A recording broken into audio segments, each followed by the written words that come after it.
Hello, and welcome to the first of this week's Honors College Award ceremonies. I'm John Woolsey. I'll be one of your hosts. Today, we have the pleasure of recognizing the recipients of the Michelle Litwiller Memorial Scholarship and the winner of this year's Schwartzstein Award for first semester research. However, before we do that, I want to make some quick logistical announcement about our other Honors College Award ceremonies this week.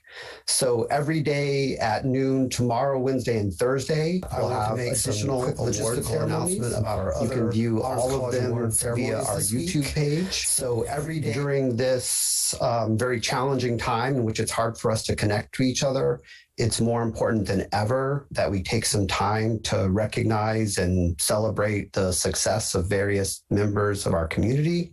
So I invite everyone to join us tomorrow, Wednesday, and Thursday at noon via our YouTube page to attend additional Honors College Award ceremonies. Having said that, I want to invite my co-host, the esteemed Dean of the Honors College, to say hello. Dean Burr? Well, thank you so much, Dr. Woolsey. I'm so glad to be here and so glad that you are all here with us to celebrate our amazing students. I think we can just go ahead now and focus where we're supposed to be focusing. Thanks. I'm glad to be co-hosting with you, Dean Burr. So without further ado, we're going to recognize the recipients of this year's Michelle Litwiller Memorial Scholarship. The Michelle Litwiller Memorial Scholarship was created by Dr. and Mrs. Roger Litwiller in loving memory of their daughter, Michelle. Michelle was a student at Mason in the 1980s, and she was actively engaged in what was called the Plan for Alternative General Education, or the PAGE program. And while the PAGE program no longer exists, the innovative humanities and social science curriculum that it created became the inspiration for what was the honors program and is now the Honors College. And so it's with great pride that we're able to continue the tradition of this scholarship in Michelle's name. The Michelle Litwiller Memorial Scholarship is for first-year students who have distinguished themselves not only academically, but by being civically engaged beyond the classroom. So the first of our recipients this year is Katie Chicas.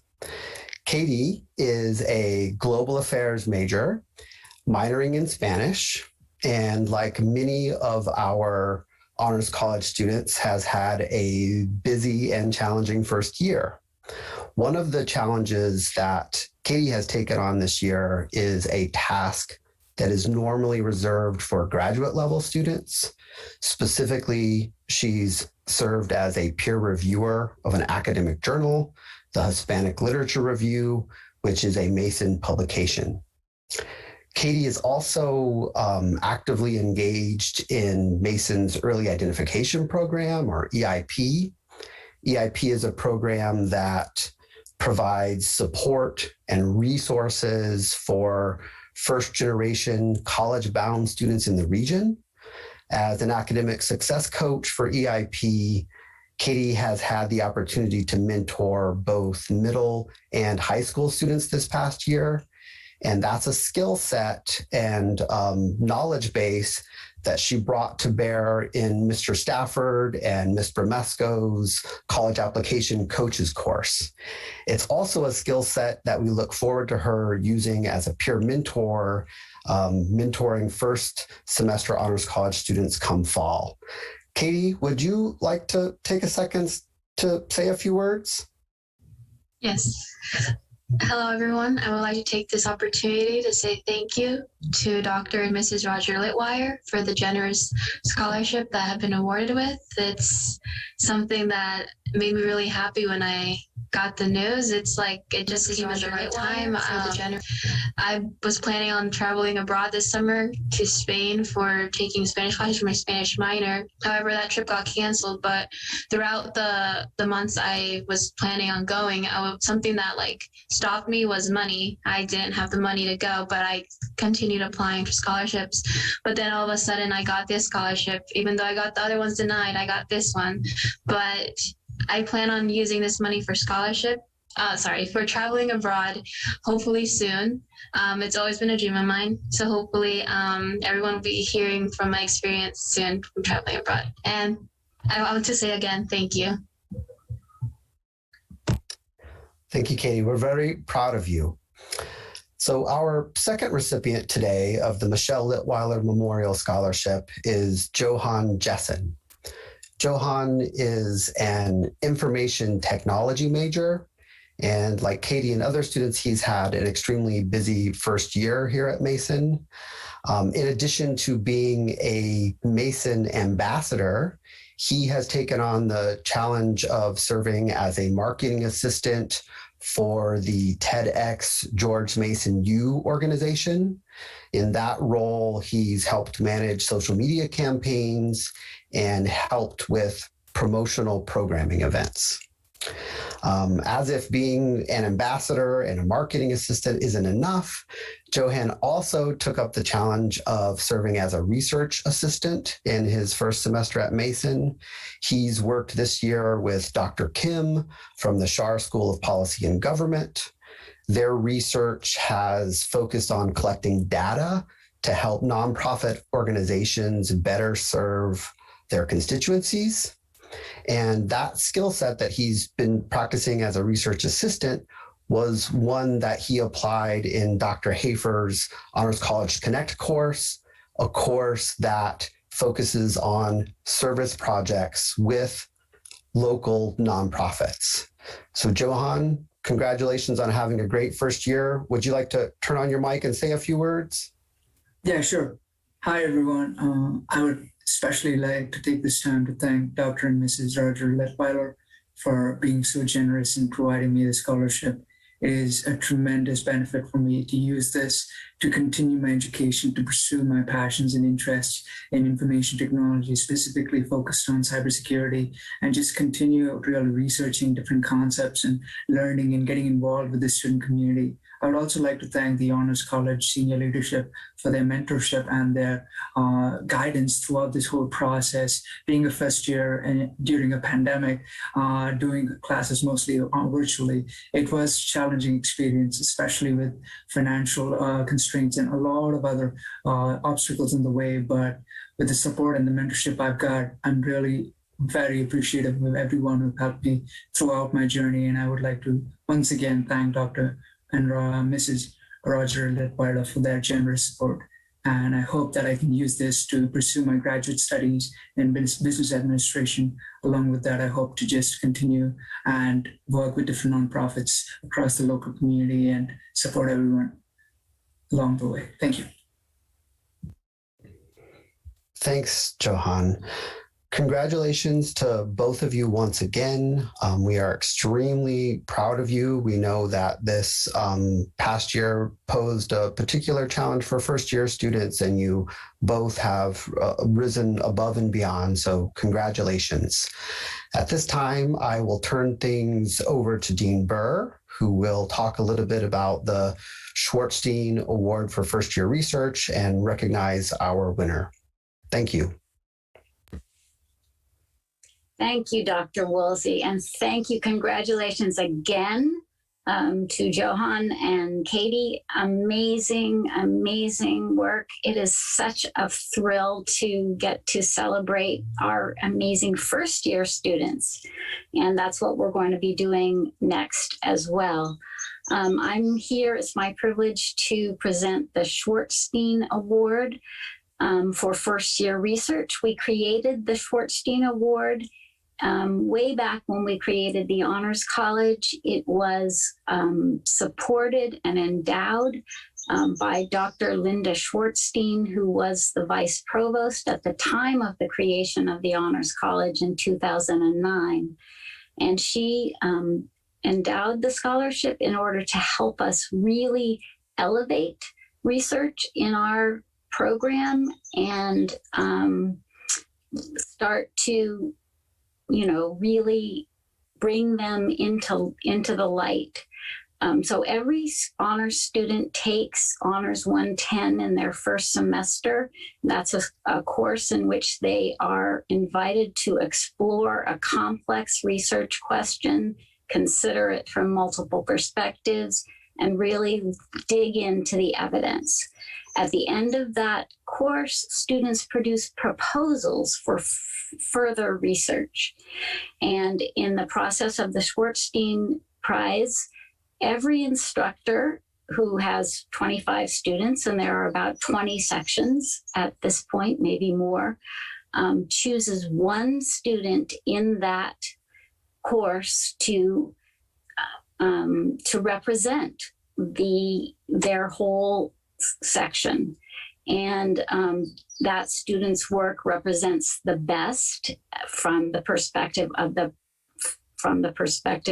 instructor. Then those 20 or so papers go on to a committee who decide which one will go forward.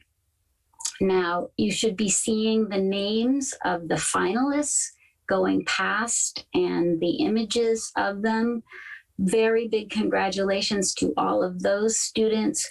We want to let you know that some videos on their projects will be available on our social media coming this next month and at the Oscar virtual celebration of student scholarship from May 4th to May 7th. And now it's my honor to award the very first prize for the Schwartzstein Award for first year research in 2021 to Lakitha Aragatla. And we're going to begin to celebrate that award by seeing a short video about the research she did on adaptive pedagogy for Indian classical dance in a modern context. Hello, I'm Likita Jagatla, and my topic looks at adaptive pedagogy for teaching Indian classical dance in a modern context. First, the 9 officially recognized classical dances of India all have roots that can be traced back to a Sanskrit text called the Natya Shastra, which explains theory and rules. This video clip demonstrates the complex nature of classical dances, as there are numerous technicalities such as specific body movements, hand gestures, and facial expressions to portray emotions like grace, fear, anger, and sadness in order to tell stories. These characteristics make classical dance difficult to learn without a strong cultural background, which is further developed due to a modern lifestyle that many students have. Despite the cultural barriers, learning a classical dance allows students to understand historical, cultural, and social values. Since dance teachers are responsible for passing on the art form, there is a need for innovative teaching methods. Students and teachers often converse about the most efficient ways to learn classical dance in non-traditional environments, and that is the common line of inquiry in the existing scholarly conversation. My sources mainly discuss changes that affect a quality dance education and didn't heavily focus on what techniques are being implemented to address those issues. This means there is a gap in the field of dance education, as I'll continue to emphasize while discussing some important concepts. The first concept is the Guru-Shishya Parampara, or the teacher-student relationship. Through the use of interviews, researchers gathered insights from teachers that allowed them to analyze changes. One significant change discusses the Gurukula system, which was when students spent an immense amount of time with their teacher to learn classical dance along with other subjects, such as religion and music. However, this is not seen today due to the time commitment required. Additionally, in the past, students had unquestioned obedience for their teachers. For example, they strictly followed instructions without causing distractions, and in the present, many dance teachers actually find their students influencing lessons as students ask questions. The next concept is the learning environment. As seen in Banerjee's and Gonda's research, this includes physical surroundings and expectations for behavior. Studies typically used a microethnographic approach with video and audio recordings to observe these components. However, they have not been explored thoroughly in a modern context. This concept also shows how it is critical for dance teachers to incorporate their own experiences and elements of the learner's culture as a context for teaching. As students interact with their environment, their actions lead to a learner-directed classroom. To study this interaction, some research uses direct data from students students, and many sources didn't even consider student input, but they suggested that doing so would allow a more holistic understanding of the situation. All my sources of consequence use the concept of didactics to approach the common line of inquiry. Didactics is a science that studies the diffusion of knowledge. Using didactic research can identify how classical dance can be implemented in multicultural environments. Although the research had varying scopes, they all identified some techniques that can be used to implement classical dance in a multicultural context. I'll now be highlighting some key findings. First, it was emphasized that presenting information to students so that they can actively engage with it allows them to understand the cultural concepts better. Additionally, students will be able to formulate a deeper understanding through inquiry-based dialogues and connections with their everyday lives.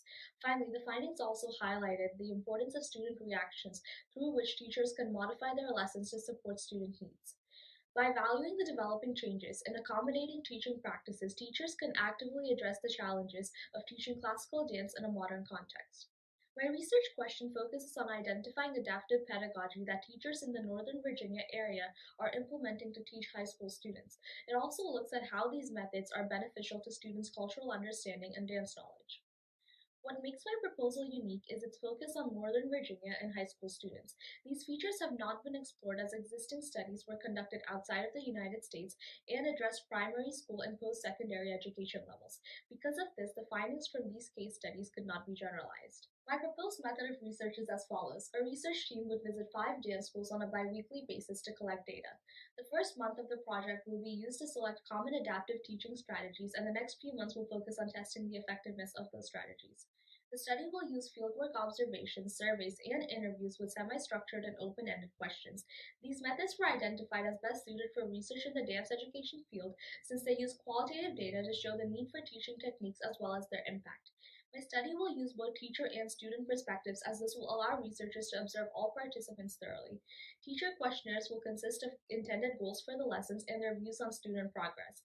Student questionnaires will consist of testing the students' understanding of cultural concepts and their reaction to the teaching methods. Finally, to turn the data into evidence, the content can be analyzed for patterns through linguistic coding, which would make it possible to evaluate the impact of the identified teaching techniques. With these proposed methods, I hope to not only create a study that will identify teaching techniques, but also one that analyzes their effectiveness to provide results that are more generalizable. Thank you.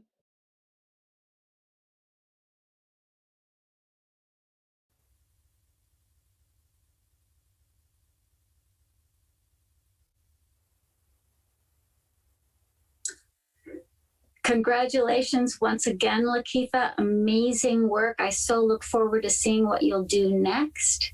I'd just also like to let the audience know that the prize not only supports research, is in celebration of research that has been done, but there will be some money going forward for Lakitha to use for future research. Lakitha, would you like to say a few words? Yes, thank you. Hello, everyone. I'm Nikita, and I'm beyond thankful to be awarded the Schwartzstein First Semester Research Award.